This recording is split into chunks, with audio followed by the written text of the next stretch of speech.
guys! Welcome back to my YouTube channel. So for today's video guys, is naisip kong mag-update sa inyo about sa aking thyroid. Kakauwi ko lang guys, galing palengke, bumili ako ng plastic ng yelo. So habang gumagawa ako ng yelo, makikipagkwentuhan ako sa inyo. Nasabihin ko sa inyo kung ano na bang update, ano na bang mga nangyayari sa aking thyroid. So bago natin simulan tong video na to guys, please make sure na nakasubscribe ka na sa aking YouTube channel and click mo na rin yung notification bell para lagi kang updated sa mga ilalabas natin mga bagong video guys. So, huwag natin patagalin tong video na to, i-update ko na kayo, sasabihin ko na kung ano na ba mga kaganapan, ano na ba mga nagpapakaba sa akin ngayon. So, let's go. Hindi nakakaalam po, 2016 nang nalaman ko po na meron akong hyperthyroidism and hindi ko pa po napatignan nung time na yon ng aking thyroid dahil wala naman akong kakayahan pa ng mga panahon na yon and talagang breadwinner ako ng mga panahon din na yon, so hindi ko muna inunang sarili ko dahil meron tayong mga responsibilidad na dapat unahin. So ngayon is nakapagpagamot ako ng mga panahong 2019, 21, ayan, mga panahon ng pandemic. So, yung aking pagpapagamot ay puro online consultation, ang aking check-up dahil ng mga panahon na yon talaga namang nag-trigger ang aking anxiety. Kaya natakot din akong pumunta sa mga clinic and hospital para magpa-check-up. So, puro online consultation ang mga pinagagagawa ko nung time na yon. Binigyan ako ng mga reseta, yun lang, puro online consultation lang. So, yung last time na nag-upload ako ng aking vlog is, ayun nga yun, nag-try ako magpa-check up sana sa Reyes, pero hindi nga natuloy kasi nag-trigger ang aking anxiety at ang aking panic attack, so hindi ko rin talaga nakayanan. Kaya umuwi na lang ako at naghanap ako ng hospital. And then, nagtanong ako dito sa hospital dito sa amin. Wala nga daw ditong ganon. Parang walang surgery dito sa amin. Kasi maliit lang na hospital dito meron eh. And wala ring radioactive. So, lumapit ako sa Malasakit. Nagtanong ako doon kung saan ba pwede, saan ba meron. So, nirekomenda ako ng Malasakit. Ang tao sa Malasakit na nakausap ko, nirekomenda ko na kung gusto ko daw, meron daw sa Milang Center, pwede daw ako doon magpunta para malaman ko daw kung anong gagawin ko. Pwede rin ako doon magpa-check up. Ang kaso, kagaya nga lang ng Reyes, talagang magtsatsaga ka lang talagang pumila. So, naisip ko naman na masyado nang malayo yon. And talaga namang short ang budget ko ngayon. So, bukod sa pagpapacheck up, mamamasahe pa ako nun. Talaga namang mahal din. Hindi naman kasi talaga biro ngayon ang gastusin, lalo pa masahe. Lahat ngayon mataas na. So, iniisip ko rin yung magiging gastos ko, expenses ko, yung mga ganyan.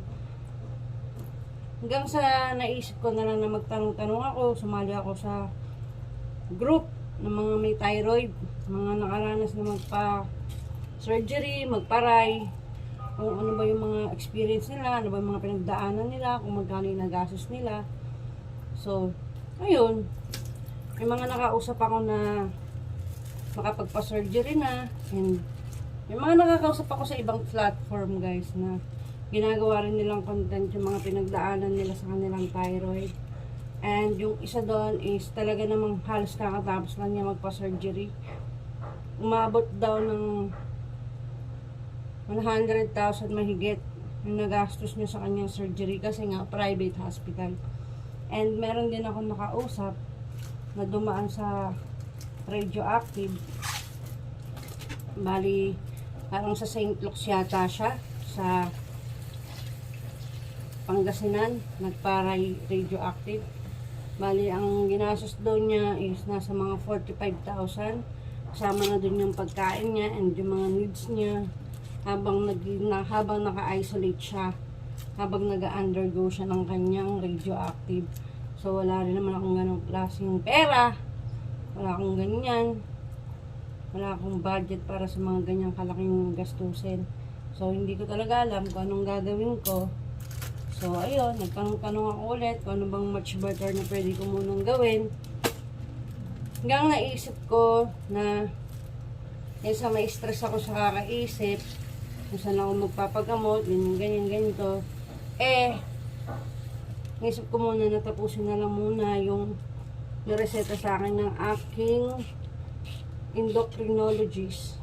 Yung Tapdin 5 mg ng 3 times a day, guys. Yan ang iniinom ko ngayon. And bawal akong magpuyat, bawal akong ma-stress. So, ang ginagawa kong libangan ngayon is yun nga, yung panonood ng K-drama.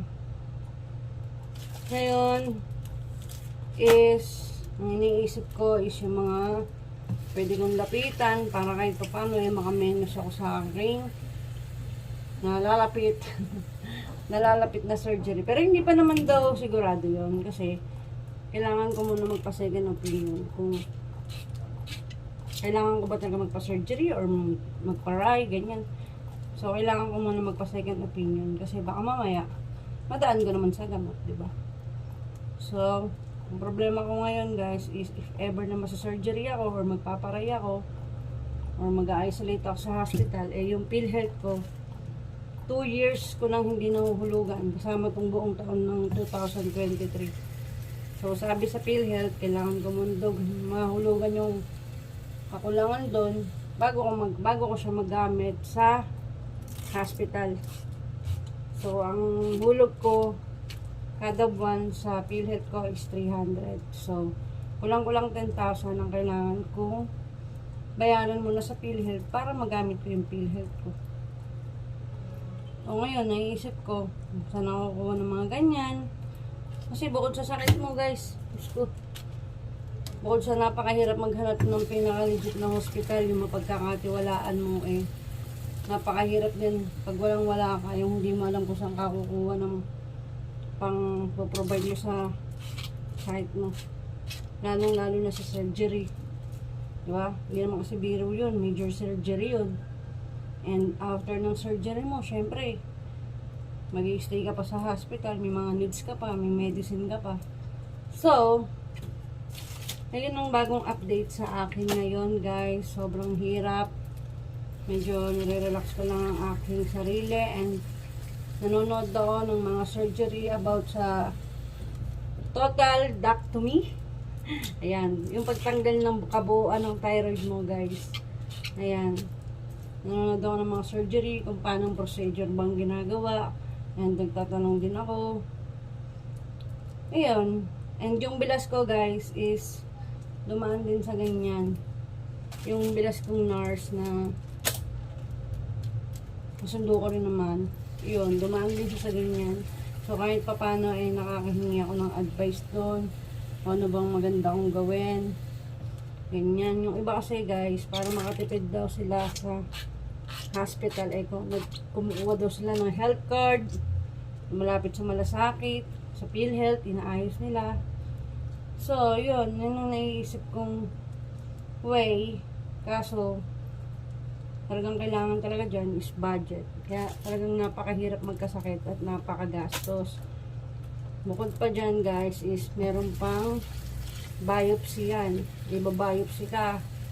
Kuha ng sample sa thyroid mo. Titingnan nila kung anong klaseng bukol ba yan, ganito. Kung cancerous ba yan, ganyan. So, hindi kasama yung biopsy doon sa mga magiging gastos mo sa hospital. Parang bukod pa yata yun. Plus yung mga laboratory mo. So, talagang napakahirap, guys. Sa ngayon, medyo nakakatipid-tipid pa ako. Sa ngayon lang, kasi umiinom ako ng gamot na halos yung isang banig niya wala pa yatang 100 pesos. Yun. Sabi kasi ng doctor ko, guys, through online is bumalik nga daw yung thyroid ko. Pero ano na siya, nag-normal na, bumalik lang. Kasi nga, siguro, lagi rin akong stress ng mga nakaraan and hindi talaga ako makatulog. Kasi nga, may insomnia ako, ganyan. So, nagkaroon ng chance yung thyroid ko para bumalik. So, kaya yung thyroid ko ngayon, ginagamot ko ulit. Sabi ng doctor ko, guys, is kailangan ko nga daw magpa-surgery or magpa-radioactive kasi yung thyroid ko is nawawala pero bumabalik. So, So, kasi magkaroon pa ako ng problema sa heart ko, magka-heart failure ako. Magka-heart failure. Basta yon. Yan. Basta, kasi maapektahan pa daw yung puso ko, guys, is kailangan ko na nga daw mag-decide. So, sumali ako sa mga GC, guys, ng mga may thyroid. So, yung iba doon is 10 years, more than 9 years na silang may thyroid and naka-maintenance sila. Yung iba nakapagpa-surgery na, yung iba dumaan sa radioactive, ganyan. Okay naman sila. So, talagang nakakatakot lang talaga yung surgery. Kasi ibang usapan yun. Lalo na sa ating, diba, ating leeg. Eh, napakaraming maliliit na ugat dyan na pwedeng matamaan, pwedeng hindi ka na mapagsalita, yung mga ganyang bagay. Kaya, madali lang sa iba na ipa-surgery, pero iba pa rin talaga. Hindi naman kasi lahat ng surgery is nagiging successful. Kaya kailangan maging maingat ka rin doon sa pipiliin mong ospital kung saan ka magpapa-surgery talaga. And kailangan mo din talaga ihanda yung sarili mo sa mga ganyan. Ayun. So, sa may mga hyperthyroidism dyan, guys, comment down below kung nakapagpa-surgery na ba kayo or dumaan na ba kayo sa pagpapa-radioactive. Bigyan nyo naman ako ng advice kung ano ba yung maganda kong gawin. And kung saan dito sa Manila ako pwedeng magpa-surgery or magpa-radioactive, kung ano man yung sabihin ng doktor ko. Kasi ang radioactive daw, guys, at ang surgery is case-to-case basis, ganyan. So, hindi ko pa alam kung ano ba ang magiging result ng aking second opinion. Kung surgery ba, or magpapa-radioactive ba ako, or magkagamot na lang. So, yun. Hindi ko talaga alam. Sa ngayon is talagang nire-relax ko muna yung mind ko na kailangan malagpasan ko to dahil hindi pwedeng huminto na lang ito sa ganito dahil marami pa akong pangarap, diba? And gusto ko na rin maging okay. Nakakapagod na rin talaga magkaroon ng sakit. Kaya kayo, ingatan niyo yung sarili niyo. Huwag niyo basuhin yung katawan niyo dahil napakahirap magkasakit at napakagastos. So, yun lang, inuulit ko lang ulit sa may mga thyroid problem dyan na kagaya ko na hyperthyroidism na nakapagpa-surgery na or nagpa-radioactive na. Comment down below, guys. Hingin naman ako ng advice kung ano bang dapat kong gawin at kung saan ba ako makakamura at makakahingi ng tulong na rin kung sa malasakit, ganyan. Kasi talagang wala akong kakayahan eh. And wala akong mahinga ng tulong. Hindi ko talaga alam. Totoo lang, guys. Sa gabi, nahirapan din ako makatulog. Kahit naman ayaw kong isipin yung mga ganyang bagay eh. Hindi ko naman maiwasan dahil nga, syempre, buti kung may pera ako, may kakayahan ako, diba? Kahit saan, pwede akong pumunta. Kaya lang, wala akong ganon. And wala rin naman akong masahang taong tutulong sa akin. Kaya, sarili ko na lang talaga. And yung asawa ko, wala rin naman siyang kakayahan sa ngayon. Kasi nga, parehas kami walang trabaho. Jobless kami parehas. Yung business namin dati, nalugi. Hindi pinalad. So, talagang gipit ka rin nga kami ngayon, guys. Kaya, itong pinagdadaanan ko ngayon ay napakabigat para sa akin. Kaya, sana may makatulong kung saan ako pwedeng makamura and saan ako mga pwedeng hospital na pagkakatiwalaan ko na pwede ko doon pagawa yung surgery ko, kung ano man, diba? So, yun lang, guys, ang update dito sa aking thyroid at ang dami ko na rin nagawang yelo. So, bala ko, guys, tatapusin ko lang tong birthday ko September 6. Then, magpapa-second opinion na ako. Tutuloy-tuloy ko na tong pagpapagamot ko para maging okay na rin talaga ako. And, magsa-search ako kung saan ako pwedeng makalapit na government para maigapang ko tong pinagdadaanan ko ngayon. So, pinipilit ko pa rin maging positive para hindi ako mag-stress. Ayoko na masyado na nag-iisip ng problema kasi mamaya mas lumala pa.